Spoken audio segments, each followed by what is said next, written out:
నమస్కారం. City cable CPC న్యూస్కి స్వాగతం. ముందుగా ముఖ్యాంశాలు.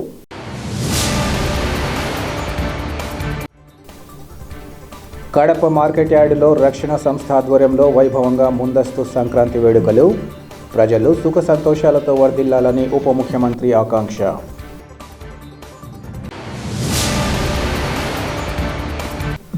అధిక మద్యం బాటిళ్లు కలిగి ఉన్నారంటూ కేసులు నమోదు చేసి సామాన్యులను వేధించడం సరికాదు. ఎక్సైజ్ అధికారులకు ప్రొద్దుటూరు ఎమ్మెల్యే రాచమల్లు శివప్రసాద్ రెడ్డి హితవు.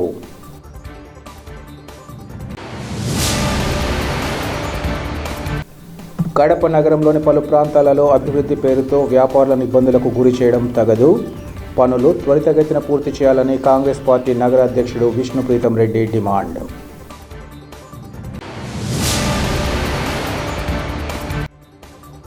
కేంద్ర రాష్ట్ర ప్రభుత్వాలు రైతాంగ వ్యతిరేక విధానాలపై ఆందోళనలు. ఏపీ రైతు సంఘం రాష్ట్ర అధ్యక్షుడు ఈశ్వరయ్య హెచ్చరిక.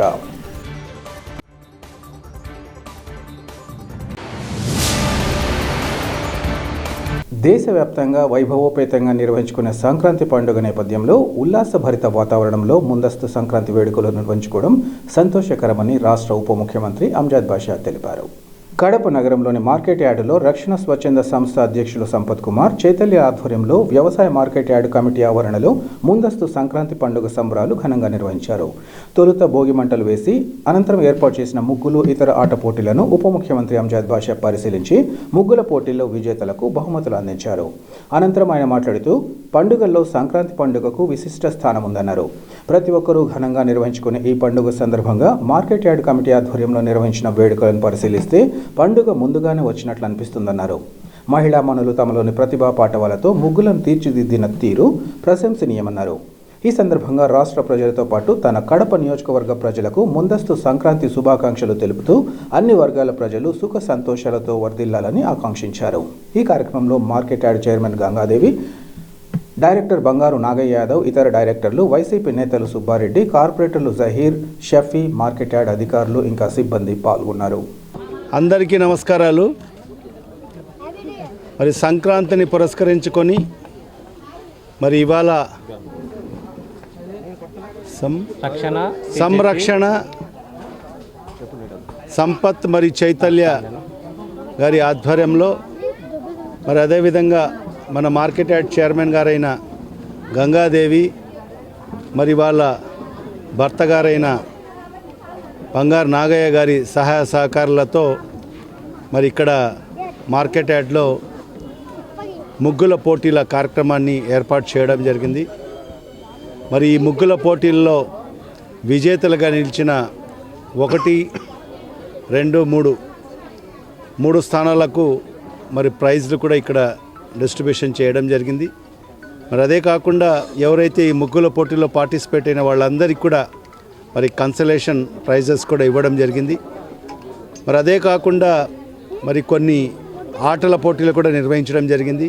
Musical chairs, kabaddi, running race, ఈ 3 పోటీలలో కూడా విజేతలుగా నిలిచిన వాళ్ళకందరికీ కూడా మరి ఈరోజు వాళ్లకు బహుమతులు కూడా ఇవ్వడం జరిగింది. నిజంగా నేను వాళ్ళందరికీ కూడా మనస్ఫూర్తిగా మరి చైతల్య గారికి, మరి అదేవిధంగా సంపత్ గారికి, మరి వాళ్ళకు అన్ని రకాలుగా సహాయ సహకారాలు అందించిన మా మార్కెట్ యార్డ్ చైర్మన్ గారు దంపతులకు ఇద్దరికి కూడా నేను మనస్ఫూర్తిగా అభినందన తెలియజేసుకుంటున్నాను. మరి అదేవిధంగా రాష్ట్ర వ్యాప్తంగా ఉండే మా సోదరులందరికీ, మరీ ముఖ్యంగా కడప నియోజకవర్గ ప్రజలకందరికీ కూడా మరి సంక్రాంతి శుభాకాంక్షలు తెలియజేసుకుంటున్నాను. మరి ఈ సంక్రాంతి ప్రతి ఒక్కరి జీవితాల్లో వెలుగు నింపాలని, ప్రతి ఒక్కరు కూడా ఈ రాష్ట్రంలో సుభిక్షంగా ఉండాలని, సుఖ సంతోషాలతో ఉండాలని. ఎందుకంటే ఇవాళ సంక్రాంతి పండుగ మనం అందరం కూడా ఎందుకు నిర్వహించుకుంటామంటే ప్రతి రైతు సోదరుడు కూడా మరి వాళ్ళు పండించిన పంటలన్నీ కూడా వాళ్ళ ఇంటికి చేరిన తర్వాత మరి వాళ్ళందరూ కూడా సంతోషంగా మరి ధాన్యం వాళ్ళ ఇంటికి చేరిన తర్వాత ఈ సంక్రాంతి పండుగను ఎంతో ఘనంగా నిర్వహించుకోవడం జరుగుతుంది. మన ఆంధ్ర రాష్ట్రంలో అంటే సంక్రాంతి పండుగ అంటే అతిపెద్ద పండుగ. మరి అలాంటి పండుగ మరి రేపు ఆదివారం నుంచి మొదలు కాబోతుంది. మరి ఈ సందర్భంగా ప్రతి ఒక్కరికి కూడా మనస్ఫూర్తిగా నేను అభినందన తెలియజేసుకుంటూ శుభాకాంక్షలు తెలియజేసుకుంటూ మరి ఈ సంక్రాంతి నూతన సంవత్సర మరి ఏదైతే 2024లో ప్రతి ఒక్కరికి మంచి జరగాలని చెప్పి, రైతులకు మంచి జరగాలి, రైతులకు మంచి పంటలు పండాలి, పండిన పంటలకు మంచి గిట్టుబాటు ధర లభించాలి. మరి అదే కాకుండా ఈ రాష్ట్రంలో ఉండే ప్రతి ఒక్క నిరుద్యోగ యువకులకు అందరికీ కూడా మంచి ఉద్యోగ మరియు ఉపాధి అవకాశాలు రావాలి. మరి అదే కాకుండా వర్తకులకు అందరికీ కూడా మంచి వ్యాపారాలు జరగాలని చెప్పి కూడా మరి ఆ భగవంతుతో ప్రార్థిస్తూ మరి ఖచ్చితంగా ఈ సంక్రాంతి ప్రతి ఒక్కరి జీవితాల్లో వెలుగు నింపాలని చెప్పి కూడా ఆ భగవంతుతో ప్రార్థిస్తూ మరొక్కసారి అందరికీ ఈ రాష్ట్రంలో ఉండే ప్రతి ఒక్కరికి, మరీ ముఖ్యంగా నా కడప నియోజకవర్గ ప్రజలకు మరి ఏదైతే సంక్రాంతి శుభాకాంక్షలు తెలియజేసుకుంటున్నాను. సంక్రాంతి శుభాకాంక్షలు. రైతు సిబ్బందికి అందరికీ కూడా బాగుండాలని చల్లగా కోరుకోవాలని కోరుకుంటున్నాను. ఇదేలాగా మళ్ళా వచ్చే సంవత్సరం కూడా మనం హ్యాపీగా జరుపుకోవాలని చెప్తున్నాను. సంక్రాంతి సంబరాలు జరుపుకుంటున్న మార్కెట్ యార్డ్లో నేను వచ్చి ఇప్పటికీ చైర్పర్సన్గా మా భార్య గంగాదేవి గారు, మేము బీసీఎల్ జిల్లా అధ్యక్షునిగా ఈ సంబరాలు జరుపుకుంటున్నాము. అలాగే దీనికి తోడ్పడిన మా డైరెక్టర్లు, మా డైరెక్టర్ సంపత్, చైతన్య అందరి ఆధ్వర్యంలో, మార్కెట్ యార్డ్ కమిటీ ఆధ్వర్యంలో ఇక్కడ సంక్రాంతి సంబరాలు జరుపుకుంటున్నాము. ముగ్గుల పోటీలు, అలాగే కబడ్డీలు, రన్నింగ్లు, వీల్ చైర్స్ ఆటలు బాగా జరిగాయి. మా ప్రీతమ నాయకులు, మనందరి ప్రీతమ నాయకులు డిప్యూటీ సీఎం అంజాదన్న గారు, అలాగే కడప మేయర్ బీసీ పెద్దన్నయ్య సురేష్ అన్న గారు, అలాగే యార్డును రైతుల కోసము ఇప్పుడు జంబో చెట్టు ఒకటి 86 లక్షలతో రన్నింగ్ చేస్తున్నాము. అలాగే జేడీ ఆఫీసు 2 కోట్లతో అభివృద్ధి జరుగుతుంది. అలాగే ఇంకా కొన్ని మౌలిక వసతుల కోసము మహిళల కోసం టాయిలెట్లు, అలాగే మామూలుగా రైతులు ఇక్కడ కార్మికులకు అందరికీ తాగేదానికి వాటర్ ప్లాంట్ నిర్మించడం జరుగుతుంది. అలాగే రైతుల మౌలిక విశ్రాంతి భవనం కూడా ఇక్కడ ఎస్టిమేషన్ వేసి పంపించాము. అలాగే సిమెంట్ రోడ్డు కూడా ఫుడ్ సెంటర్కి పోవాలంటే ఇబ్బందిగా ఉంది కాబట్టి సిమెంట్ రోడ్డు కూడా 2 కోట్లకు ఎంపీ గారితో మేము ఫార్మేట్ చేసి మా కమిషనర్కు, అలాగే ప్రిన్సిపల్ సెక్రటరీ చిరంజీవి చౌదరి గారికి పంపించడం జరిగింది. మా సెక్రటరీ గారు, అలాగే జేడీ గారు అందరము కలిసి మేము ఈ మార్కెట్ డెవలప్మెంట్స్ కోసం, రైతుల కోసము అన్ని విధాల పార్లమెంట్ జిల్లా అధ్యక్షుడు అవినాష్ రెడ్డి గారి అధ్యక్షతన ఇక్కడ డెవలప్ చేయడం జరుగుతుంది. ఈరోజు సంక్రాంతి సంబరాలు మా రక్షణ మరియు సీజేపీ ఫౌండేషన్ ఆధ్వర్యంలో ముందస్తుగా సంక్రాంతి సంబరాలను మా మార్కెట్ యార్డ్ చైర్మన్ మరియు డైరెక్టర్ అయినటువంటి బంగారు నాగయ్య గారి సహకారంతో ఈ యార్డులో ఏర్పాటు చేశాం. మార్కెట్ యార్డులో ఈ సంక్రాంతి సంబరాలు అనేవి ఏర్పాటు చేయడానికి కారణం ఏంటంటే, ఈ సంక్రాంతికి అందరూ కూడా పంట పండించుకొని ఆ పంటను తిరిగి అమ్ముకోవడానికి ఇక్కడికే తెస్తారు. ఒకప్పుడు పల్లెల్లో జరిగేది. ఆ పల్లె వాతావరణం అనేది ఈరోజు మా మార్కెట్ యార్డ్లో చూపించడం కోసమే ఇక్కడ ఏర్పాటు చేశాము. ఇక్కడ ఈ కార్యక్రమంలో అనేక మంది మహిళలందరూ కూడా పాల్గొన్నారు. ఈ పాల్గొన్న వారిలో కూడా ముగ్గుల పోటీల్లో 1st, 2nd, 3rd ప్రైజెస్ వచ్చాయి. అలాగే మ్యూజికల్ స్టేట్లో 1st, 2nd ప్రైజెస్ వచ్చాయి. ఈ సంక్రాంతి సంబరాల్లో ఇంత ఉత్సాహంగా పాల్గొన్న అందరికీ కూడా మా మేయర్ సురేష్ బాబు గారు మరియు డిప్యూటీ సీఎం అంజద్ బాషా గారి చేతుల మీదుగా వారికి బహుమతులు అనేటివి అందజేస్తాము. ఈరోజు ముందస్తు సంక్రాంతి సంబరాల సందర్భంగా మార్కెట్ యార్డులో మేము రక్షణ ఫౌండేషన్ అండ్ సీజేపీ ఫౌండేషన్ కలిపి మరియు మార్కెట్ యార్డు చైర్మన్ బంగారు నాగయ్య గారు మరియు శ్రీమతి బంగారు నాగయ్య గారిని పిలిచి వారి ఆధ్వర్యంలో ముగ్గుల పోటీలు మరియు రన్నింగ్ రేస్ మళ్ళీ అదే కాకుండా మ్యూజికల్ చైర్స్, కబడ్డీ నిర్వహించడం జరిగింది. సంక్రాంతి అంటే పూర్వకాలంలో అందరూ కలిసి ఒక చోట జరుపుకునేవాళ్ళు. అటువంటి సాంప్రదాయాన్ని మళ్ళీ తీసుకురావాలని చెప్పి ఒక చిన్న ఆశతో మేము ఇక్కడ అరేంజ్ చేయడం జరిగింది మార్కెట్ యార్డ్లో అటువంటి సంబరాన్ని. జిల్లాలోని సిద్ధవటం మండలం బొగ్గిడివారిపల్లె గ్రామ పంచాయతీలో ముందస్తు సంక్రాంతి వేడుకలు ఘనంగా జరిగాయి. ఆకులవారిపల్లి, నిర్మలగిరి కాలనీ, గంగానగర్, కుమ్మరి నాయనపల్లి గ్రామాలకు చెందిన 500 కుటుంబాలకు ప్రతి కుటుంబం సంక్రాంతి పండుగ చేసుకోవాలని ఉమ్మడి కడప జిల్లా మాజీ తెలుగు యువత ఉపాధ్యక్షులు కుప్పాల వెంకట సుబ్బయ్య ఆధ్వర్యంలో నిత్యావసర వస్తువులు పంపిణీ కార్యక్రమాన్ని చేపట్టారు. ఈ కార్యక్రమానికి సీనియర్ నాయకులు ఎమ్మెల్సీ చిన్నంశెట్టి రామచంద్రయ్య, నియోజకవర్గ తెలుగుదేశం పార్టీ ఇన్ఛార్జ్ బత్యాల చెంగల్ రాయలు హాజరయ్యారు. ఈ సందర్భంగా ఎమ్మెల్సీ రామచంద్రయ్య మాట్లాడుతూ సంక్రాంతి సంబరాలలో భాగంగా నిరుపేదలను గుర్తించి కుప్పాల వెంకట సుబ్బయ్య నిత్యావసర సరుకులు పంపిణీ చేయడం ఇతరులకు స్ఫూర్తినిస్తుందన్నారు. గత టీడీపీ హయాంలో పండుగల సందర్భంగా చంద్రన్న కానుక పంపిణీ చేసేవారని, ప్రస్తుత వైసీపీ పాలనలో పట్టించుకున్న పాపాన పోలేదన్నారు. రాజంపేట నియోజకవర్గ జనసేన నాయకులు కృష్ణ ఈ సందర్భంగా మాట్లాడారు. చివరగా అతిథులను కుప్పాల వెంకట సుబ్బయ్య ఘనంగా సత్కరించారు. ఈ కార్యక్రమంలో పలు గ్రామాల ప్రజలు పెద్ద ఎత్తున పాల్గొన్నారు. చిన్న చిన్న కానుకలకు తృప్తి పడిపోతున్నారు. కాబట్టి తెలివిగా ఇంతకన్నా ఇప్పటికే చాలా తప్పులు జరిగిపోయినాయి. ఎవరు మంచి పరిపాలన ఇస్తారు? పాలక వర్గాలు ఎవరైనా అంటే ఏ కులం అయితేనేమి, వాడు బలిజోడు అయితేనేమి, రెడ్డి అయితేనేమి, ఇంకొకడైతేనేమి, మంచి పరిపాలన ఎవడిస్తాడో వాడిని అనుకోండి. మనమేం పెళ్లి సంబంధాలు చేయడం లే, వాడు మన కులస్తులే ఉండాలనుకోవటం. మన పెళ్లి సంబంధాలు చేసేటప్పుడు వాడి కులము, వాడి గోత్రము అన్నీ అడుగుతాం. కానీ మనల్ని పరిపాలించేవాడిని ఎన్నుకునేటప్పుడు వాడు ఎంతవరకు యోగ్యుడు అనేది చూడండి. వాడికి ఆ యోగ్యత ఉందా లేదా?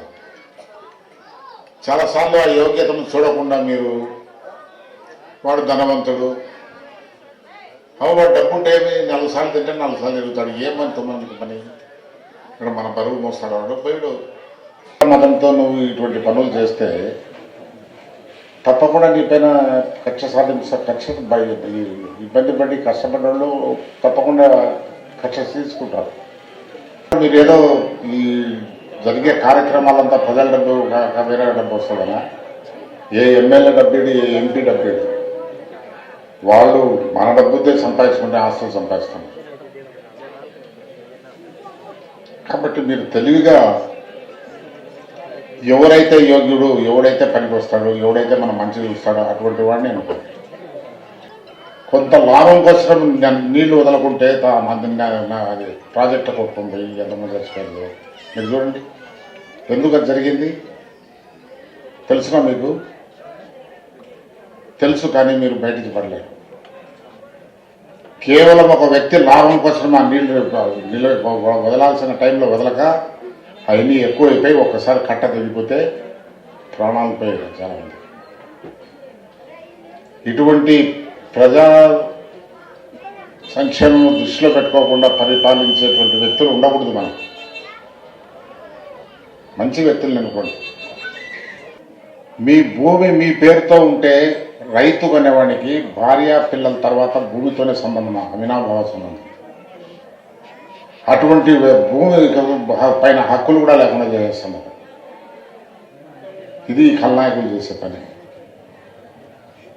ఎప్పుడు 89 సంవత్సరాల కిందట నుంచి ఆ భూమి హక్కుగా వచ్చింది మీకు. అటువంటిది పొద్దు వేరే వాళ్ళకు పోతుంది. ఒరిజినల్ డాక్యుమెంట్ వాళ్ళ దగ్గర ఉంటుంది, డూప్లికేట్స్ మీ దగ్గర ఉంటాయి. వాళ్ళు ఎప్పుడైనా కుదా పెట్టుకోవచ్చు మీ భూములు, ఎప్పుడైనా చేసి. ఇప్పుడు చేస్తాను కదా, 60 రూపాయలు తాగేది క్వార్టర్ బాటిల్ 200 పైసలు అమ్ముతుంది. ఇప్పుడు రాబోయే 20 సంవత్సరాలు 25 సంవత్సరాలు ఎంత అమ్మకం జరుగుతుందో దాన్ని ఎంత కుదబెట్టి బ్యాంకు నుంచి డబ్బు తెచ్చుకుంటున్నారు ఈ ఖల్నాయకులు. మీకు అర్థమైందో లేదో? తాగుడు పైన ఎంత ఆదాయం వస్తుంది గవర్నమెంట్కు, దాన్ని చూపించి 20 సంవత్సరాల ఆదాయాన్ని చూపించి ఇప్పుడు అప్పులు చేస్తున్నారు. అంటే మీరు ఎప్పుడు తాగి సావండ్రా ముడాగలగలరు, ఇంతకన్నా ఇంకేం. ఇటువంటి ప్రజా సంక్షేమం ఇచ్చేవాడు వాడు ఏమైనా పనికి వస్తాడు వాడు. కాబట్టి మీరు కొద్దిగా ఆలోచించి, నేను ఎక్కువ చెప్పదలుచుకోలే, ఎక్కువ సమయం తీసుకోవటంలే. మీరు తెలుగుదేశం నుంచే నా రాజకీయం మొదలైంది. కొన్ని కారణాల వల్ల, కొన్ని డిస్టర్బెన్సెస్ వల్ల నేను చంద్రబాబు నాయుడు గారికి దూరమైన. కానీ ఈ పరిస్థితుల్లో దీన్ని ఏదైనా కొద్దిగా సరిదిద్దాలంటే అనుభవము, ఆ తెలివి మేధస్సు ఉండేటువంటి వ్యక్తి ఒక చంద్రబాబు తప్ప నాకు ఎవరు కనిపిస్తుంది. ఆయన అందరూ ముఖ్యమంత్రి పదవి ఇస్తే పెద్ద సంతోషపడతారు. ఆయనకు ముఖ్యమంత్రి అని చెప్పినా నువ్వు అనుకుంటాడేమో, నువ్వు సంతోషపడే పదవి కాదు ఇది అన్న. ముండ్ల కిరీటమే నీకు పెట్టేది ఇప్పుడు ప్రజలు. ఇవన్నీ సక్రమమైన మార్గంలో పెట్టాలంటే మామూలు విషయం కాదు. ఈ దినము ఒక దెబ్బతిన్న ఒక బలవంతుడు ఒక బలహీనుని కొడితే బలహీనుడు ఏం చేస్తాడు? పోలీస్ స్టేషన్ పోయి కంప్లైంట్ ఇస్తాడు. కేసు ఎవరిపైన పెట్టాలా? వాళ్ళు కొట్టిన పైన పెట్టాలా? కొట్టించుకున్న పైన పెట్టాలా? కొట్టించుకున్న పైన కేసు పెడుతున్నారు. ఆ ఎమ్మెల్యేను ఎవడెవడో మీరు ఎదుర్కొన్నారే వాడు ఎవడన్నా చెప్తే అదేమన్నా మారుతుందన్నా. అంటే నేను ఎందుకు చెప్తున్నా అంటే ఇంతటి అరాచకాలు జరుగుతున్నాయి. ఇటువంటి అరాచక పరిపాలన నుంచి మేము బయటపడ్డాం. కానీ బయటపడాలంటే కూడా మహా కష్టమైన పని. కాబట్టి మీరు జాగ్రత్తగా ఉండండి. 5 సంవత్సరాలు బానిసత్వాన్ని కొనుక్కోకండి. మీ ఉప్పు కారం మీరే సంపాదించుకోవాలి, ఎవరు సంపాదించరు. మీ ఇంటి మగవాళ్ళు మీరు కష్టపడి సాధిస్తున్నారా మీరే సంపాదించుకోవాలి. దాన్ని వేరే వాడు లాక్కోకుండా చూడండి చాలు, మీకు సక్రమంగా అన్నీ వస్తాయి. ఎక్సైజ్ విజిలెన్స్ అధికారులు అధిక మద్యం బాటిళ్లు కలిగి ఉన్నారంటూ కేసులు నమోదు చేసి సామాన్యులను వేధించడం సరికాదని ప్రొద్దుటూరు ఎమ్మెల్యే శివప్రసాద్ రెడ్డి ఆగ్రహం వ్యక్తం చేశారు. వైన్ షాప్లో నుంచి నిబంధనల ప్రకారం మద్యం కొనుగోలు చేసి ఇంట్లో జరిగే కార్యక్రమానికి తీసుకెళ్తున్న వారిని పట్టుకుని ఇబ్బంది పెట్టడం ఎంతవరకు సమంజసమని ఆయన ప్రశ్నించారు. ప్రొద్దుటూరు పట్టణం 40వ వార్డుకు చెందిన పల్లా పుల్లయ్య తన తల్లి కర్మకాండల కోసం కొంతమంది కుటుంబ సభ్యులతో కలిసి ప్రభుత్వ వైన్ షాపు నుంచి మద్యం కొనుగోలు చేశారు. అయితే మద్యం షాపు దగ్గరే కాపు కాసిన ఎన్ఫోర్స్మెంట్ అధికారులు పుల్లయ్య వద్ద ఉన్న 30 బాటిళ్లను స్వాధీనం చేసుకుని అధికంగా మద్యం బాటిళ్లు ఉన్నాయంటూ కేసు నమోదు చేయడంపై ఎమ్మెల్యే ఆగ్రహం వ్యక్తం చేశారు. తన తల్లి కర్మకాండల కోసం ఇవి తీసుకువెళ్తున్నానని, తాను అక్రమంగా అమ్మేందుకు సరఫరా చేసేందుకో కాదని ఎంత చెప్పినా వినకుండా వేధిస్తున్నారని ఫోన్లో ఆ వార్డు కౌన్సిలర్ చెప్పడంతో తాను హుటాహుటిన ఎక్సైజ్ కార్యాలయానికి రావడం జరిగిందన్నారు. ప్రభుత్వం నిబంధనల పేరుతో సామాన్యులను మధ్యతరగతి వాళ్ళను వేధిస్తున్న పోలీసులు నిజంగా మద్యం అక్రమ రవాణా చేస్తున్న వారిపై ఎందుకు చర్యలు తీసుకోవడం లేదని ప్రశ్నించారు. ఇంటి అవసరాల కోసం మద్యం తీసుకెళ్తున్న వారిపై ఇదే తరహాలో కేసులు పెట్టి వేధిస్తే తాను రోజు వచ్చి వారిని విడిపించుకు తీసుకెళ్తానని ఎక్సైజ్ అధికారులను ఆయన హెచ్చరించారు. టార్గెట్ పేరుతో సామాన్యులు ప్రభుత్వానికి చెల్లించాల్సిన ధర చెల్లించి చట్ట ప్రకారం తీసుకెళ్తే అధిక మొత్తంలో మద్యం కేసులు పెట్టడాన్ని తాను సహించనని రాచమల్లు ఈ సందర్భంగా తెలిపారు. నా పేరు పల్లా పుల్లయ్య.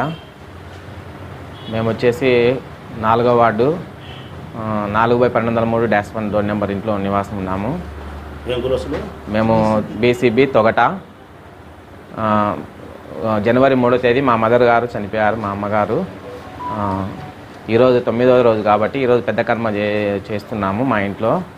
మా బంధువులంతా వస్తున్నారు కాబట్టి కర్మ రోజున ఏదో వాళ్ళకు మంచి చెడ్డకు చూసుకొని ఏదో మేము ఈ దారు హౌస్ అని ఒక 7 ఫుల్లుల మీద ఒక 28 కోటలు తెచ్చుకున్నాము. అవి వేరే ఆడ మనుషులతో ముగ్గురితో అట్లా ఒక్కొక్కటి 3 కోటలతో తీసుకున్నాము. అవన్నీ ఒకే సంచిలో వేసుకొని వస్తుండగా వీళ్ళు అక్కడే ఉండి మమ్మల్ని ఇట్లా పట్టుకున్నారు. అన్నీ ఒకే సంచిలో దొరికినాయని చెప్పి మా దగ్గర అయితే అమ్మ డెత్ సర్టిఫికేట్ ఉంది, అమ్మ చనిపోయినది ఉంది, మాది ఈరోజు దినం కర్మ ఉంది, మా ఇంటి దగ్గర వచ్చిన ఎంక్వైరీ చేసినా కూడా కరెక్ట్గానే ఉంది. మేము ఎంత రిక్వెస్ట్ చేసినా కూడా మా మీద కేసు పెడతామంటున్నారు, అవి తీసుకు సీజ్ చేస్తామంటున్నారు. మేము బీదవాళ్ళము, మేము మళ్ళీ కొనుక్కొని కూడా మా దగ్గర డబ్బులు లేవు. మాకు ఇప్పుడు కార్యక్రమం నిలబడిపోతుంది. మేము ఎంత రిక్వెస్ట్ చేసుకుంటున్నా వినుకోవడం లేదు వీళ్ళు. దయచేసి మీరే మాకు సహకరించి ఇప్పియాలని మా మనవి. మాకు ఎటువంటి కేసులు లేకుండా ఈ కేసులు ఇవన్నీ మాకు తెలియదు, ఈ చట్టాలు అవన్నీ మాకు తెలియదు. ప్రభుత్వానికి విజ్ఞప్తి చేస్తూ ఉన్నా, ప్రజలకు విషయం తెలియజేస్తూ ఉన్నా.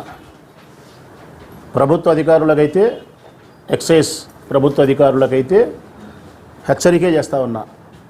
హెచ్చరికే, వినయం కాదు. ఈరోజు మొదటి కేసు కాదు ఈరోజు నేను రావడం. నేను మధ్యాహ్నం అన్ని కార్యక్రమాలు ముగించుకొని ఇంటికి పోయినా. ఈరోజు నా రాజకీయపరమైన కోణంలో అన్ని కార్యక్రమాలు ముగించుకొని ఇంటికి పోయి నేను మధ్యాహ్నం భోంచేసేటప్పుడు ఫోన్ చేసినారు 40వ వార్డుకు సంబంధించిన కౌన్సిలరు అరుణమ్మ భర్త నాగేంద్ర. మా వార్డుకు సంబంధించి తొగట కులస్తుల పుల్లయ్య అనే అబ్బాయి వాళ్ళ అమ్మ 3వ తారీఖు చనిపోయింది. 12వ తారీఖు, ఈరోజు 11వ తారీఖు 9వ రోజు పెద్ద దినం కర్మ జరుగుతూ ఉంది. దానికి సంబంధించి ఆ పిల్లోడు వాళ్ళ కుటుంబ బంధువులను పిలిపించుకునేప్పుడు సాంప్రదాయబద్ధంగా జరిగే వ్యవహారంలో భాగంగా బ్రాందీ షాపుకు పోయి 7 ఫుల్ బాటిల్ కొనుకొచ్చుకున్నారు, 30 క్వార్టర్ బాటిల్స్. అది కూడా ఒక్కొక్క షాపులో ఒక్కొక్క మనిషికి 3వ కార్డు ఇస్తారు, ఆ ప్రకారంగానే తీసుకున్నారు. ఆ ప్రకారంగా తీసుకున్న తర్వాత 4 చోట పెట్టుకోలేరు కాబట్టి ఒకే బ్యాగులు వేసుకొని ఇంటికి పోతూ ఉంటే ఆమె పక్కనే బ్రాందీ షాప్ పక్కనే ఉండేది ఈ ఎక్సైజ్ అధికారులు పక్కనే. అది కూడా ఏ బ్రాందీ షాపులలో అయితే తీసుకుంటారో ఆ పక్కనే మోట్లో ఉండేది, అట్లా మోటు తిరుగుతానే పట్టుకుండేది. ఒక్కొక్క మనిషి దగ్గర 4 ఫుల్ బాటల కంటే ఎక్కువ ఉండకూడదు, నిబంధనలకు విరుద్ధం అని చెప్పేది పట్టకచ్చేది. ఆ బీదోలను ఈ స్టేషన్లో పెట్టేది, ఆ బాటలు తీసుకుండేది, వాళ్ళ మీద కేసు పెట్టేది. ఎంత అన్యాయం వీళ్ళకు. ఆ పిల్లోడు వాళ్ళ అమ్మ చచ్చిపోయి కర్మలో ఉన్నాడు. కార్యక్రమం జరిపే దాంట్లో తల్లికి పిండం పెట్టేదో ఇంకోటో కార్యక్రమం ఉంది. నువ్వు పట్టకచ్చి పోలీస్ స్టేషన్లో పెట్టుకుంటే వాళ్ళ అమ్మకు ఎవరు పెట్టాలా కార్యక్రమం? ఆ దినం పెదకర్మ ఎవరు చేయాలా? ఆ పిల్లోడు చెప్తున్నాడు, నేను కనీసం ఆ 7 ఫుల్ బాటలు కొనకపోయే శక్తి కూడా నా దగ్గర లేదన్నా, నేను మొగ్గం వేయాలా, బతకాలా? కష్టపడి కొనకొచ్చుకునే బాటలు. పోనీ ఆ బాటలు ఏమైనా మద్రాసియా? ఆ బాటలు ఏమైనా తెలంగాణయా, మహారాష్ట్రయా? ఆంధ్రప్రదేశ్ ప్రభుత్వానికి ఎక్సైజ్ మనకు సంబంధించినట్టే, మన ఏపీ బ్రూవరీకి సంబంధించినట్టే, మన బ్రాందీ షాపులోటే మన సరికే. అంటే ప్రభుత్వానికి చెల్లించాల్సినటువంటి సుంకము బ్రాందీ షాపులకు, ఎక్సైజ్ అందరికీ చెల్లించాల్సింది చెల్లుతుంది. ఎవరికి ఏమీ నష్టం చేయలే, స్మగ్లింగ్ చేయలే, బ్లాక్ మార్కెట్ కాదు, లేకుంటే నాసిరకం మందు కాదు అది. మీరు పట్టుకుంటే గిట్టుకుంటే తెలంగాణ మందో లేకుంటే మద్రాసు మందో, వేరే రాష్ట్రాలదో వేరే దేశాలదో మందు తెస్తే, ఏదైనా స్మగ్లింగ్ చేస్తే, అధిక ధరలకు అమ్మడం ఇంకోటి చేస్తే కన్నా పట్టుకుంటే ఒక అర్థం ఉంది. బీదోళ్ళు వాళ్ళ అమ్మగారు తెచ్చే, నాయనగారు తెచ్చే పెళ్ళిళ్ళలో, పేరంటాలో, సావులో జరిగితే 4 బాటలు లేనప్పుడు 2-3 ఎక్కువ బాటలు కొనుక్కొచ్చేది నేరమా? దానికి పట్టకొచ్చి రోజు కేసులు పెడతారా? బ్రాందీ షాపుల కాడ కాయలుండి మీరు పట్టుకుంటారా? మీరు చేసే బార్లు ఎందుకు? ఇప్పుడు బార్లు ఉన్నాయి ప్రొద్దుటూరులో, ఆ ఇన్ఛార్జిది ఉంది, తెలుగుదేశం పార్టీ ఇన్ఛార్జిదే బార్ ఉంది. అదే నిబంధనల ప్రకారం బార్ ఉందే. అక్టోబర్ 2 గాంధీ జయంతి రోజు బార్ తీసి ఓపెన్ చేసి అమ్మినారు. వీళ్ళేం సంఖన ఆపుతున్నారా అధికారులు? వీళ్ళేమన్నా గార్తులు కాస్తున్నారా? వీళ్ళేమన్నా విపరీతమైనటువంటి లంచాలు తీసుకుంటున్నారు. విపరీతంగా ఎక్సైజ్ అధికారులు లంచాలు తీసుకోలేదా? బార్లలో ఇంకో చోట లంచాలు తీసుకొని వాళ్ళు ఇష్టానుసారం చేస్తున్నారు. ఏమనంటే ఎస్ఐ అంటారు, సిఐ అంటారు, ఏఎస్పీ అంటారు. నేను ఏఎస్పీ లేదు, డిఎస్పీ లేదు, ఏఎస్ఐ లేదు, ఏఎస్ఐ లేదు, ఒకటే రూలే. ఈ పొద్దుటూరు నియోజకవర్గంలో బీదోళ్ళకి మీరు అన్యాయం చేసే పరిస్థితి చేస్తే నేను అంగీకరించే పరిస్థితి లేదు. అమ్మ తెచ్చే, నాయన తెచ్చే, దినాలు చేసుకుంటే, కర్మ చేసుకుంటే 2 బాటలు ఎక్కువ ఉన్నాయంటే మీరు పట్టుకుంటారా? మీరు రోజు ఇతే తంతేనా మీకు? నేను ఫోన్ చేయను, కేసు పెట్టను, ఏం లాలూచి పంచాయతీ మీతో రోజు నేను ఇది మీరు పట్టుకోకూడదు, ఏ ఒక్కరిని పట్టుకోకూడదు. తెలుగుదేశం వాడు లేదు, కాంగ్రెస్ లేదు, బీజేపీ లేదు, ఏడ పార్టీలు? ఏంటి పార్టీలు?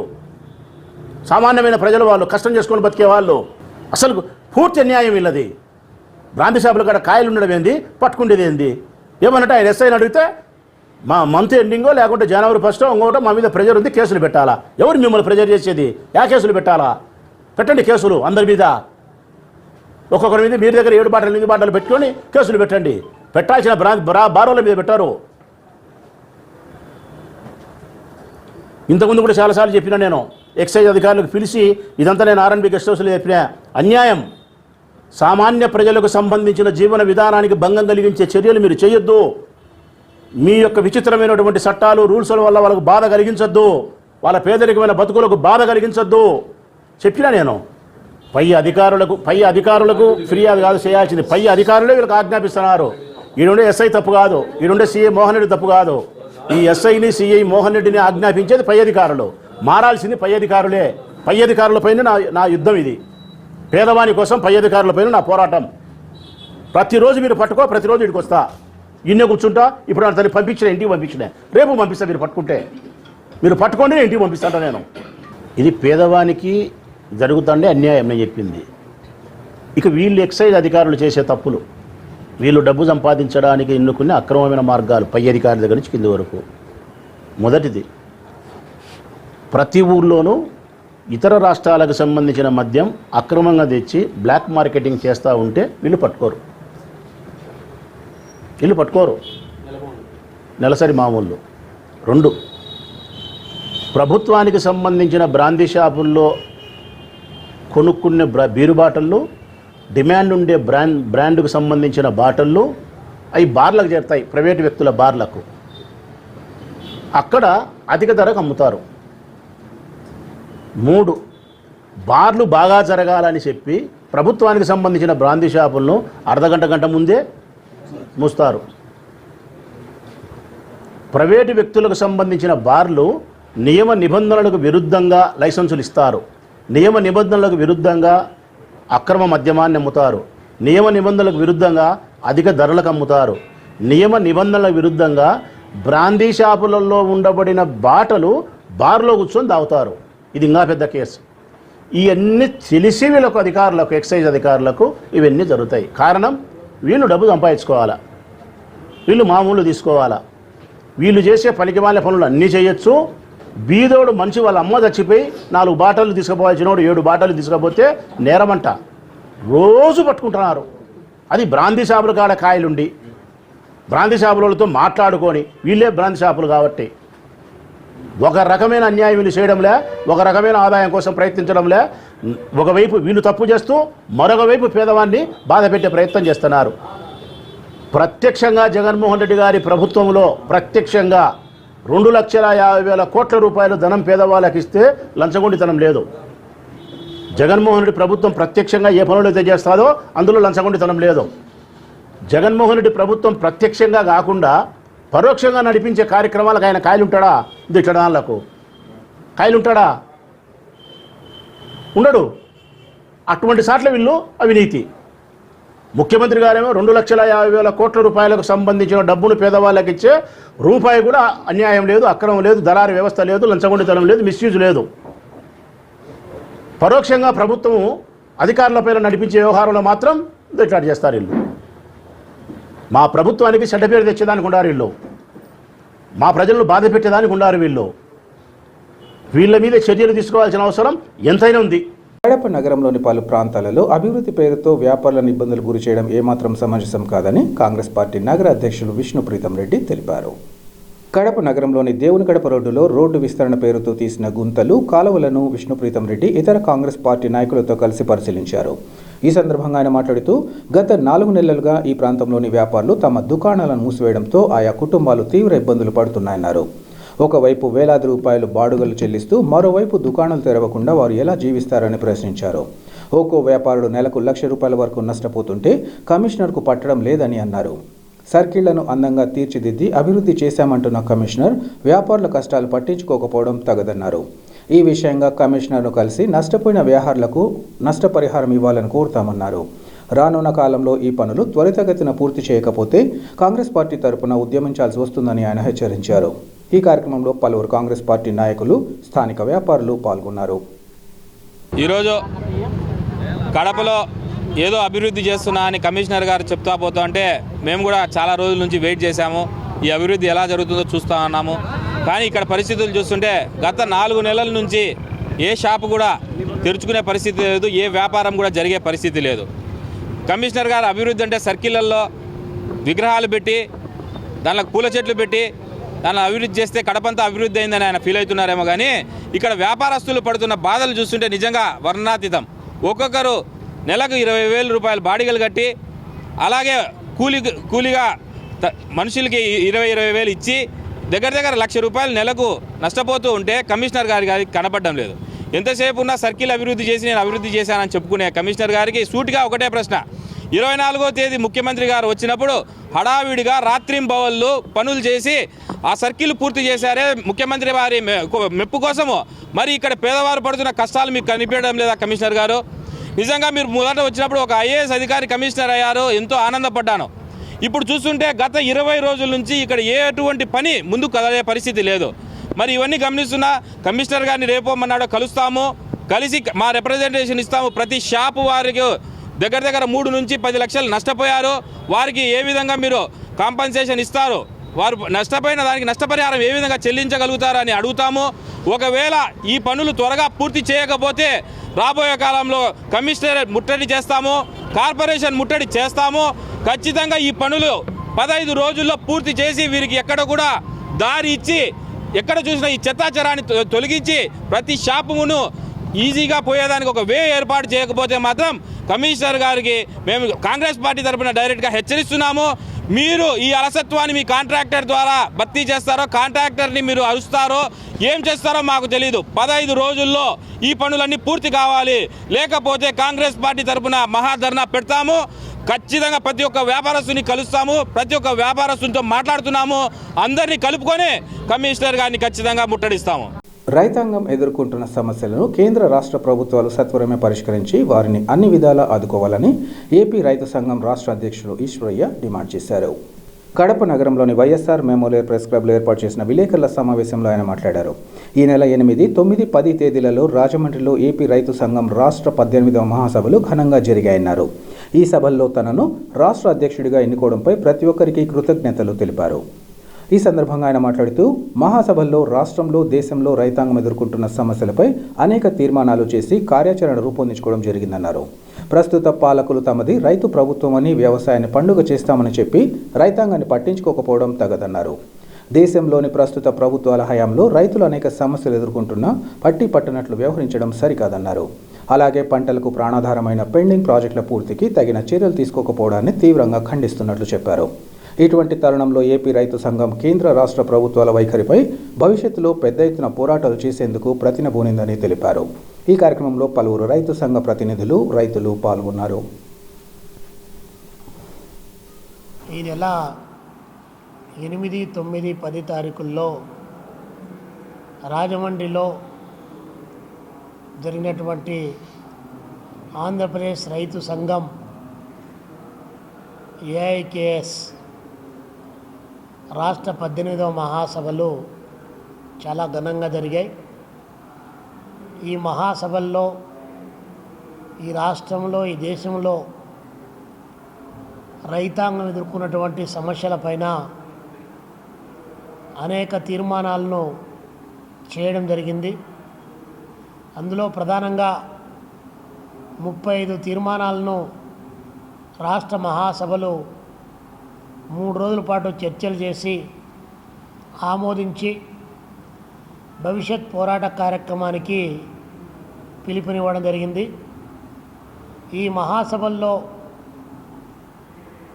రాష్ట్ర వ్యాప్తంగా ఉన్నటువంటి ఆంధ్రప్రదేశ్ రైతు సంఘం నేతలు ఏకగ్రీవంగా నన్ను రైతు సంఘం రాష్ట్ర అధ్యక్షులుగా ఎన్నుకున్నందుకు ముందు ఆంధ్రప్రదేశ్ రైతు సంఘానికి, రాష్ట్రంలో ఉన్నటువంటి రైతాంగానికి అందరికీ కృతజ్ఞతలు, అభినందనలు, ధన్యవాదాలు తెలియజేస్తూ ఉన్నాను.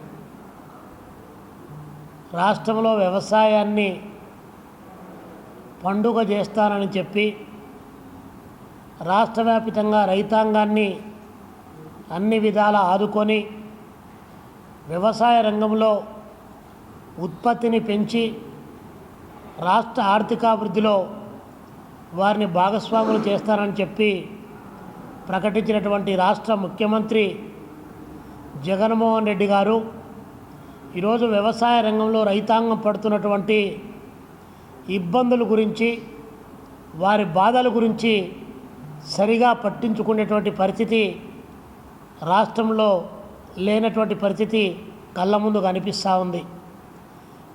మాట్లాడితే నాది రైతు ప్రభుత్వం, నేను రైతు ప్రేమికుడిని చెప్పి ప్రకటిస్తున్నటువంటి జగన్మోహన్ రెడ్డి గారిని ఆంధ్రప్రదేశ్ రైతు సంఘంగా మేము అడుగుతూ ఉన్నాం. మీరు అధికారంలోకి వచ్చినటువంటి ఈ 4 సంవత్సరాల 9 మాసాల కాలంలో ఈ రాష్ట్రంలో రైతాంగం దాదాపు 1,00,000 పైచిలకు మంది ఆత్మహత్యలు చేసుకొని, మరి కొన్ని లక్షల మంది వ్యవసాయ పంట పొలాలను వదిలి ఇతరేతర వృత్తుల్లోకి పోతే మరి దాన్ని నివారించడానికి మీరు ఏమి చర్యలు తీసుకున్నారని చెప్పి మేము అడుగుతూ ఉన్నాం. అంతేకాకుండా ఆర్బీకే కేంద్రాలు పెట్టి రైతులకు బలమైనటువంటి భరోసా మేము ఇస్తున్నామని చెప్పి వైసీపీ రంగులు వేసుకొని లోకల్గా ఉన్నటువంటి నాయకత్వాలకు కాంట్రాక్టులు ఇచ్చారే తప్పితే ఆర్బీకే కేంద్రాల ద్వారా రైతులకు అందాల్సినటువంటి ఎరువులు కానీ, పురుగుల మందులు కానీ, ఇత్తనాలు కానీ నిజమైనటువంటి లబ్ధిదారులకు అందుతూ ఉన్నాయా? లేదా వ్యవసాయ కమిటీల పేరుతో మీ అనుంగులు మొత్తం వాటిని తరుగు పేరుతో రైతాంగాన్ని దోపిడీ చేస్తున్నారనే అంశాన్ని మీ దృష్టికి రావడం లేదా అని చెప్పి జగన్మోహన్ రెడ్డి గారిని మేము అడుగుతూ ఉన్నాం. మరి అంతేకాకుండా వ్యవసాయంలో మంచి ప్రాధాన్యత కల్పించడానికి, వ్యవసాయదారులను ప్రోత్సహించడానికి ఫ్లింకరింగ్ వ్యవసాయం అనేటువంటి పేరుతో వారికి పనిముట్లను, యంత్రాలను అన్నిటినీ సరఫరా చేస్తారని చెప్పేసి ప్రకటించి వాటిపైన ఇచ్చేటువంటి రాయితీలన్నీ కూడా రద్దు చేసి రైతాంగం యొక్క వెన్నుముక విరుస్తున్నటువంటిది వైసీపీ ప్రభుత్వం కాదా? మరి దీనిపైన జగన్మోహన్ రెడ్డి గారు ఏమి సమాధానం ఈ రాష్ట్రంలో 175% ఉన్నటువంటి రైతాంగానికి ఏం చెప్తారని చెప్పి ఈ సందర్భంగా మేము అడుగుతూ ఉన్నాం. మరి అంతేకాకుండా మా ప్రభుత్వం అధికారంలోకి వచ్చిన తర్వాత మేము రైతాంగాన్ని ఆదుకోవడానికి రైతు భరోసా కింద దాదాపు సంవత్సరానికి 12,000 రూపాయలు ఇస్తామని చెప్పి ప్రకటించినటువంటి జగన్మోహన్ రెడ్డి గారు రైతాంగం పెద్ద ఎత్తున ఆందోళన చేసి కొట్లాడగా 7,500 రూపాయలు వారి ముఖాన కొట్టి అది కేంద్ర ప్రభుత్వం ఇచ్చేటువంటి మరొక 6,000 రూపాయలను కలిపి 13,500 రూపాయలు నేనే ఇస్తున్నా అని చెప్పేసేటువంటి ఒక ఫోజు కొట్టడం తప్ప నిజంగా రైతాంగానికి మీరు ఈ యొక్క ఆర్బీకేల ద్వారా కానీ లేదా రైతు భరోసా ఇవ్వడంలో కానీ మీరు పూర్తిగా వైఫల్యం చెందారు. ఇది వాస్తవం. కాబట్టి జగన్మోహన్ రెడ్డి గారిని ఈ సందర్భంగా అడుగుతున్నాం. రాష్ట్రంలో ఒకవైపున కరువు వచ్చింది, 19 జిల్లాల్లో కరువు విలయతాండం చేస్తూ ఉంది. దాదాపు 477 మండలాల్లో కరువు వచ్చిందని చెప్పి వ్యవసాయ శాఖ అధికారులే వారి గణాంకాల ద్వారా వివరిస్తూ ఉంటే మీరు 103 మండలాల్లో కరువు వచ్చింది, 7 జిల్లాల్లో మాత్రమే కరువు వచ్చిందని చెప్పి చిలకల పలుకులు బరికి అబద్ధాలతో రైతాంగాన్ని మరింత పెద్ద ఎత్తున మోసం చేస్తున్నటువంటి అంశాన్ని ఈ రాష్ట్ర రైతాంగం గుర్తిస్తూ ఉంది. ప్రత్యేకించి కడప జిల్లాలో 38 మండలాలు ఉంటే ఈ కడప జిల్లా వ్యాపితంగా కరువు వచ్చి కనీసం ఒక పిడికెడు ఇత్తనాలు కూడా భూమిలో వేయనటువంటి వేల ఎకరాలు ఈరోజు కళ్ళ ముందు దర్శనమిస్తూ ఉంటే జగన్మోహన్ రెడ్డి గారు కరువు ప్రాంతంగా ప్రకటించడానికి కూడా మీకు కనికరం లేకపోతే ఏ విధంగా ఈ రైతాంగం ఈ దేశ ఉత్పత్తిలో భాగస్వాములు కావాలి, ఈ దేశ ప్రజానికానికి తిండి ఎలా పెట్టాలని చెప్పి మేము ఈ సందర్భంగా అడుగుతూ ఉన్నాం. అదేవిధంగా కేంద్రంలో ఉన్నటువంటి నరేంద్ర మోడీ గారు నేను కూడా వ్యవసాయాన్ని ప్రాజెక్టులను అన్నిటిని కూడా అనుసంధానం చేస్తా, వ్యవసాయ రంగంలో చాలా మార్పులు తీసుకొని వస్తా అని చెప్పి ప్రకటించినటువంటి నరేంద్ర మోడీ గారిని ఈ దేశ రైతాంగం సరిహద్దులు దాటి పెద్ద ఎత్తున ఆందోళన కార్యక్రమాలు నిర్వహించి 700 మంది పైచిలకు రైతులు ఆ ఉద్యమం సందర్భంగా వారు చనిపోయి అలాంటి పోరాటాలు నిర్వహించి స్వామినాథన్ కమిషన్ను ఆ యొక్క కమిషన్ చెప్పినటువంటి విలువైన సూచనలు అమలు చేయడం ద్వారా ఈ దేశ రైతాంగాన్ని ఆదుకోమని చెప్పితే దాన్ని గాలికి వదిలేస్తే దాదాపు 3.5 లక్షల మంది ఈ దేశంలో రైతులు ఆత్మహత్యలు చేసుకుంటే మరొక 4 నుంచి 5 లక్షల మంది మొత్తం వ్యవసాయాన్ని వదిలేసి పారిపోయేటువంటి స్థితి కళ్ళ ముందు కనిపిస్తూ ఉంది. కానీ అయినా నరేంద్ర మోడీ గారు కార్పొరేట్లకు వారి సిండికేట్లకు కొమ్ము కాస్తూ ఉన్నాడు తప్పితే వ్యవసాయదారులను ఆదుకోవడానికి కావాల్సినటువంటి ఏ ఒక్క ప్రయత్నం నరేంద్ర మోడీ గారి నాయకత్వంలో జరగలేదన్నటువంటిది ఇది వాస్తవం. మరి కేంద్ర ప్రభుత్వం ప్రాజెక్టులను నిర్లక్ష్యం చేస్తూ ఉంది, ఇటు రాష్ట్ర ప్రభుత్వం ప్రాజెక్టులు నిర్లక్ష్యం చేస్తూ ఉంది. రాష్ట్రంలో జగన్మోహన్ రెడ్డి గారు నేను అధికారంలోకి వచ్చిన తర్వాత నీటిపారుదల ప్రాజెక్టులన్నిటినీ పరిపూర్తి చేస్తాను, వ్యవసాయానికి 3 పంటలకు నీళ్లు అందిస్తానని చెప్పినటువంటి జగన్మోహన్ రెడ్డి గారు మీరు ప్రవేశపెట్టినటువంటి 2,50,000 కోట్ల పైచిలకు బడ్జెట్లో మీరు కేవలం నీటిపారుదల రంగానికి మీరు కేటాయించిన బడ్జెట్లో 5% నిధులు ఏమైనా కూడా మీరు ఖర్చు చేశారా? ఖర్చు చేసింటే ఏ ప్రాజెక్టుకు ఎంత ఖర్చు చేశారో చెప్పమని ఈరోజు అడుగుతూ ఉన్నాం. ఎక్కడికో దూరంగా పోవాల్సిన అవసరం లేదు. ఈ కడప జిల్లాలో ఉన్నటువంటి గండికోట ప్రాజెక్టు పరిధిలో ఉన్నటువంటి వామికొండ కానీ సర్వరాశారు కానీ అదేవిధంగా మైదుకూరు తగ్గినటువంటి అక్కడ ఒక ప్రాజెక్టు ఎప్పుడో రాజశేఖర రెడ్డి గారు ముఖ్యమంత్రిగా ఉన్నప్పుడు అక్కడ ప్రాజెక్టు ఒకదాన్ని 2.98 టీఎంసీలతో దానికి నిర్మాణానికి శంకుస్థాపన చేస్తే 5 సంవత్సరాల కాలంగా ఒక్క అంగుళం కూడా ముందుకు పోయినటువంటి పరిస్థితి. బ్రహ్మసాగరం కింద పిల్ల కాలువలు పూర్తి కానటువంటి పరిస్థితి. అదేవిధంగా పక్కన ప్రకాశం జిల్లాలో ఉన్నటువంటి వెలుగొండ ప్రాజెక్టు ఏదైతే ఉందో ఆ వెలుగొండ ప్రాజెక్టు కానీ వెలుగోడు ప్రాజెక్టు కానీ ఏ ఒక్కటి పూర్తి కానటువంటి పరిస్థితి ఈరోజు రాష్ట్రంలో దాపురించినటువంటి నేపథ్యంలో జగన్మోహన్ రెడ్డి గారి పైన అదేవిధంగా కేంద్ర ప్రభుత్వం తీసుకొని వస్తున్నటువంటి ఈ యొక్క వ్యవసాయాన్ని కార్పొరేట్ శక్తులకు అప్పగించాలనేటువంటి ఈ దుర్మార్గమైనటువంటి వైఖరి పైన భవిష్యత్తులో మరింత పెద్ద పోరాటాలు చేయడానికి ఆంధ్రప్రదేశ్ రైతు సంఘం ప్రతిరబూనింది. రైతాంగం తమ హక్కుల సాధన కోసం పోరాటాల ద్వారా మనం అందరం కూడా సాధించుకోవాలని చెప్పి రైతాంగానికి హృదయపూర్వకంగా విజ్ఞప్తి చేస్తూ ఉన్నాం. పారిశుద్ధ్య కార్మికుల ఆరోగ్యం, కుటుంబ భద్రత, సంక్షేమం కోసం సఫాయి కర్మచారి జాతీయ కమిషన్ నిరంతరం పనిచేస్తుందని సఫాయి కర్మచారి కమిషన్ సభ్యులు డాక్టర్ పిపి వావా పేర్కొన్నారు. ఈరోజు స్థానిక కలెక్టరేట్ స్పందన హాల్లో జిల్లాలోని సఫాయి కర్మచారులు ఎదుర్కొంటున్న సమస్యలను పరిష్కరించేందుకు సంబంధిత జిల్లా అధికారులతో సఫాయి కర్మచారి వ్యవస్థ జాతీయ కమిషన్ సభ్యులు సమీక్షా సమావేశాన్ని నిర్వహించారు. ఈ సందర్భంగా సఫాయి కర్మచారి వ్యవస్థ జాతీయ కమిషనర్ సభ్యులు డాక్టర్ పివి వావా మాట్లాడుతూ, ఈరోజు సమాజం ఆరోగ్యకరంగా, ఆహ్లాదకరంగా ఉందంటే సఫాయి కర్మచారి వ్యవస్థలోని పారిశుద్ధ్య కార్మికుల శ్రమ ఫలితమేనన్నారు. పారిశుద్ధ్య కార్మికులు వారి కుటుంబాలు ఆరోగ్యవంతంగా ఉంటేనే నగరాలు, పట్టణాలు, గ్రామాలు ఆరోగ్యవంతంగా ఉంటాయన్నారు. ప్రత్యేకించి కోవిడ్ విపత్కర సమయంలో పారిశుద్ధ్య కార్మికులు సమాజానికి చేసిన సేవలు వెలకట్టలేనివన్నారు. కేంద్ర ప్రభుత్వం అమలు చేస్తున్న స్వచ్ఛ భారత్ మిషన్ సఫలీకృతంలో పారిశుద్ధ్య కార్మికుల పాత్ర ఎంతో ఉందన్నారు. సఫాయి కర్మచారి ఉద్యోగులు, కార్మికుల సంక్షేమం కోసం కేంద్ర ప్రభుత్వం జాతీయ స్థాయిలో ప్రత్యేక కమిషన్ ఏర్పాటు చేసి కార్మికుల సమస్యలను ఎప్పటికప్పుడు పరిష్కరిస్తోందన్నారు. జాతీయ స్థాయిలో నేషనల్ సఫాయి కర్మచారి ఫైనాన్స్ డెవలప్మెంట్ కార్పొరేషన్ ఆధ్వర్యంలో పారిశుద్ధ్య కార్మికుల ఆర్థికాభివృద్ధి కోసం రుణాలు కూడా అందించడం జరుగుతుందని ఆయన వివరించారు. ఈ కార్యక్రమంలో కడప నగర కమిషనర్ ప్రవీణ్ చంద్, ఏఎస్పీ తుషార్ డూడి, సాంఘిక సంక్షేమ శాఖ డీడీ సరస్వతిలు ముఖ్య అతిథులుగా హాజరయ్యారు. अरे कल तो मैंने इधर आ गया है, आंध्र स्टेट में आ गया है.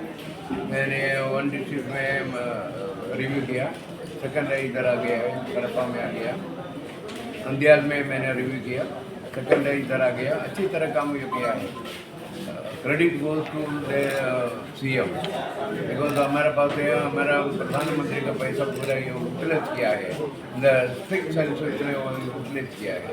वो सफाई कर्मचारियों को there of course are maintaining without any contract. उसने पूरा काम किया. ऑफकोर्स के गवर्नमेंटशिप में लीडरशिप में सफाई कर्मचारी को 15,000 सैलरी देता है. Now it has been risk allowance 6,000 rupees को इंक्रीज किया है. उसको 21,000 रुपीज़ को मिला गया. उसको ESI PF given nearly 1,800 2,000 per month में उसको सैलरी से डिडक्ट करता है. तो ESI को देता है. ट्रीटमेंट उसको पूरा मिलता है. और हेल्थ स्कीम में दे हैव बीन इंक्लूडेड, उसको पूरा मिलेगा. परमानेंट एम्प्लॉय को सैलरी अच्छी तरह मिलता है. उसका कंपैशनेट अपॉइंटमेंट में मरने वालों को किट का और किल्स हो जो एम्प्लॉयमेंट देता है उसका मिलेगा, जो एम्प्लॉयमेंट मिलेगा. It is some of the cases are pending. मैंने उसको कमिश्नर को बात किया है, कलेक्टर को तो बात किया है. एम्प्लॉयमेंट अच्छी तरह मिलेगा. Then there demand is more. They cannot be permanent.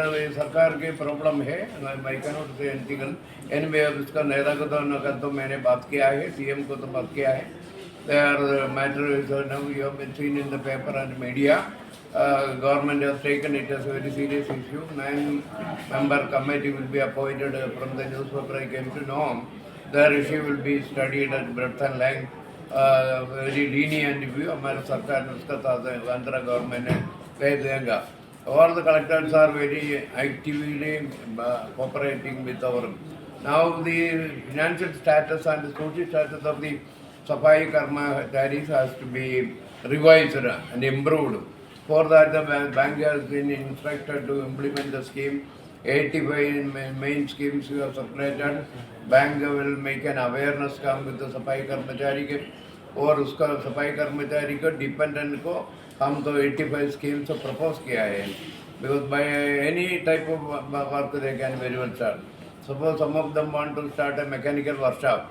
We will provide training for the that is dependent of Safai Karmachari will provide training. Manual scavenger काम dependent है. हम तो give 3,000 rupees per month as a stipend for imparting the training. Safai Karmachari के dependent को we will give 1,500 as a emolument or stipend, whatever we call. Then we will provide a certificate and we will provide loan scheme for the starting of the scheme business. Suppose all these things have to be done through the bank.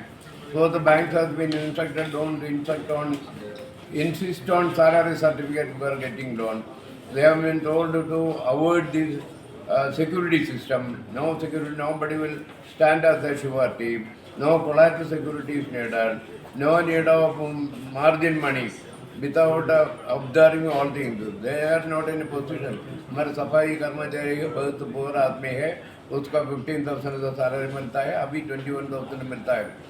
So we will request at the bank to make a decision. The bankers level consultative committee में decision करेगा. They will accept the mission. So I request the Honorable Chief Minister to appoint a Safai Karmachari Commission along with the member. If the commission member is there, they will come over with the meeting. They will collect the application of the Safai Karmachari dependent. They will forward the application to bank for speedy execution. Then it will change the social status of the Safai Karmachari and then the family income will be increased. So as far as the Andhra state is concerned, they are taking keen interest in implementing Safai Karmachari program. So the government of India has decided to conduct a survey of the manuals throughout India. Then they will find out, they will eliminate all these article number 14, 16, 17 and 47 of the Constitution. వార్తలు ముగించే ముందు ముఖ్యాంశాలు మరోసారి.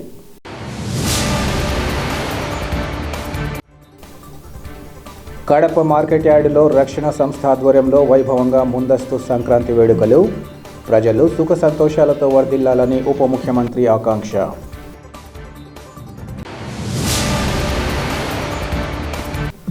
అధిక మద్యం బాటిళ్లు కలిగి ఉన్నారంటూ కేసులు నమోదు చేసి సామాన్యులను వేధించడం సరికాదు. ఎక్సైజ్ అధికారులకు ప్రొద్దుటూరు ఎమ్మెల్యే రాచమల్లు శివప్రసాద్ రెడ్డి హితవు.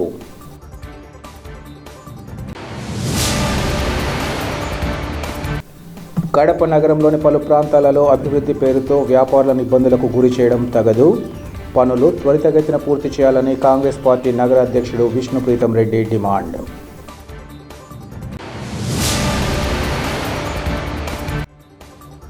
కేంద్ర రాష్ట్ర ప్రభుత్వాలు రైతాంగ వ్యతిరేక విధానాలపై ఆందోళనలు. ఏపీ రైతు సంఘం రాష్ట్ర అధ్యక్షుడు ఈశ్వరయ్య హెచ్చరిక.